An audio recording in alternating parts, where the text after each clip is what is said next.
Greetings and peace. I would like to start with Assalamu alaikum wa rahmatullahi wa barakatuhu. Peace be with you and yours. And Bismillah ar-Rahman rahim.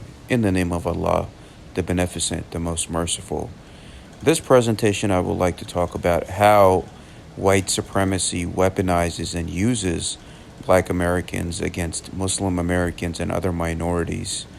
This is a controversial topic, but something that needs to be addressed. Again, this is for entertainment and education purposes only, and I represent myself only under free speech. This is an educational and socio-political analysis. A disclaimer is that this presentation is for educational and entertainment purposes only. It does not generalize all Black Americans. Instead, it explores how systematic power manipulates oppressed groups against one another. We honor our Black American brothers and sisters while exposing the mechanisms of white supremacy. Introduction. The U.S. racial power structure depends on division between marginalized groups. Divide and conquer is a colonial strategy used to prevent unified resistance. This presentation explores how Black Americans have been historically manipulated within this broader system. The invention of race and hierarchies. Racial categories were socially constructed to maintain elite control. Enslavement, segregation, and eugenics established hierarchies. Whiteness was protected by preventing strong minority coalitions, especially between Black and immigrant communities. Of course, we know about the COINTELPRO, the blueprint, and how the FBI's COINTELPRO aimed to prevent the rise of a Black Messiah. Groups like the Black Panther Party and the Nation of Islam were targeted through infiltration, surveillance, and psychological warfare. These methods disrupted solidarity movements. And who do they use? They used our own brothers and sisters against us. So it was always a white hand behind the black face. Surveillance culture was perfected on Black Americans. Techniques like informant recruitment, mail tampering, and character assassination were tested on Black radicals. These tactics later shaped anti-Muslim surveillance post 9/11 under programs like the CVE and the Patriot Act. 9/11 and the shift to Muslims. Post 9/11 America redirected domestic surveillance towards Muslim communities. Yet the same COINTELPRO-like strategies continued. Black Americans, some former victims, were now sometimes employed within this surveillance machinery. Of course, you have the gang stalking paradigm as well. And gang stalking refers to coordinated psychological harassment. It uses civilians, including community insiders, to track and break dissidents. Muslim activists and whistleblowers report experiencing this tactic. And recently, I've experienced something, and this was something I experienced, it was once in 2016, and something that I've experienced recently as well, both under the Trump administration. So what happens is they always use the Black American women, and they'll be like walking past me. It's like a gang stalking tactic. And, they'll be calling me the T word, and you know what the T word is for those that know, just to provoke me so they could set me up in some kind of a scenario. But in order to avoid this, you just keep your cool and keep it moving, because the minute you stop and react, they got you. Another scenario is, let's say I'm walking past a place and they're using a Black brother against me, and while I'm walking, he gives me this angry look and spits towards my shoes while walking next to me. This happened around the same time frame as well. And as soon as I go around the block, there was a squad car, right? Just giving me this look. Had I reacted, they got me. You know what I'm saying? So, yep, it's all about the mental mind game and reactions. That's how you beat the gang stalking paradigm.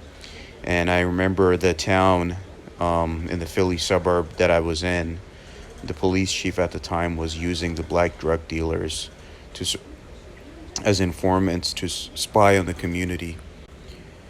Yeah, so as I was saying, that the police chief at the time was using the local black drug dealers against the Muslim communities and surveillance aspects as well.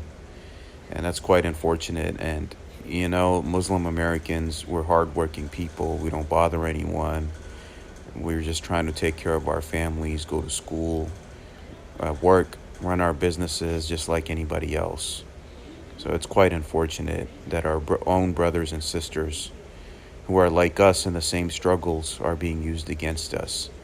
So the divide and conquer tactics in action are as follows, where certain black individuals are incentivized financially or through fear, like the drug dealers I talked about. Maybe it was to use them for that aspect, and the cops looked the other way when it came to their actions and not put them in trouble. Or some that get paid to work with state apparatuses against other minorities. These acts reflect coercion, not communal intent. The true agent is the system, not the manipulated. The media manipulation and the role of optics, where the Zionist controlled media often frames Muslims as threats while celebrating black informants or influencers who support anti-Muslim narratives. This creates a false sense of validation for Islamophobic policies. Islamophobia in black political spaces. Since 9/11, some black politicians have echoed security state talking points. These alliances are often strategic rather than ideological, incentivized by funding and visibility within white-dominated political spaces. And my message to those coons is that as much as you try to prove to them that you're their friend and you're loyal to them and you're trying to basically assimilate with them, they will never like you and accept you and throw you away like a piece of garbage when they're done using you. Islam in Black America. Islam has been deeply embedded in Black American history, from enslaved Muslims to Malcolm X and Muhammad Ali. Today's religious freedom for Muslims owe a great deal to the resilience and struggle of Black Americans. Now we look at the disruption of solidarity, right? The co-optation.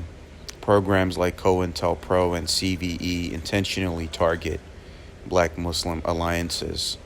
Disrupting cross-racial unity is essential to preserving white supremacy's dominance. And if we all come together, then we're more stronger together, and that's what they fear. Economies of betrayal. Government stipends, NGO money, legal leniency are used to incentivize surveillance and silence. Communities are forced to choose between economic survival and moral solidarity. Now, we must work towards real solidarity and realize that blame must not fall on the manipulated but on the system itself. True solidarity resists imperialism, racism, and economic coercion, uniting Black, Muslim, and other marginalized voices in common struggle. We must honor our shared struggle. Muslims in America can practice their faith freely thanks to the courageous resistance of Black Americans. I say this all the time. We owe it to people like Noble Drew Ali in the Moorish Science Temple of America, who established the first Islamic presence in America. Keep in mind, the Islamic presence was already here in the pre-Columbian America, but the Spanish Inquisition's goal was to wipe out that trace as well in the Americas. So this presentation honors them while exposing the ways their pain is weaponized against others. So my message to my brothers and sisters is, please stop the gang stalking. Please stop the psychological harassment that white supremacy is making you do against people like me and others. You know better than that. Be better, because one day we all have to answer before God, including the women, who try to put me up in those setup scenarios, calling me the T word to get me to react and get me in trouble. You fail. Don't look stupid and don't waste your time, right? And do something good for yourself and your communities. These are some of the references that I would like to point out, and you can implore and research this further if you so wish to do so. Thank you all for watching. If any questions or comments, please email me at salmansheikh911@gmail.com. All my videos and works are under fair use, the copyright laws of fair use, education, criticism, nonprofit, education and awareness, and these are the purposes of my channels and videos. Thank you so much. All rights reserved under international free speech.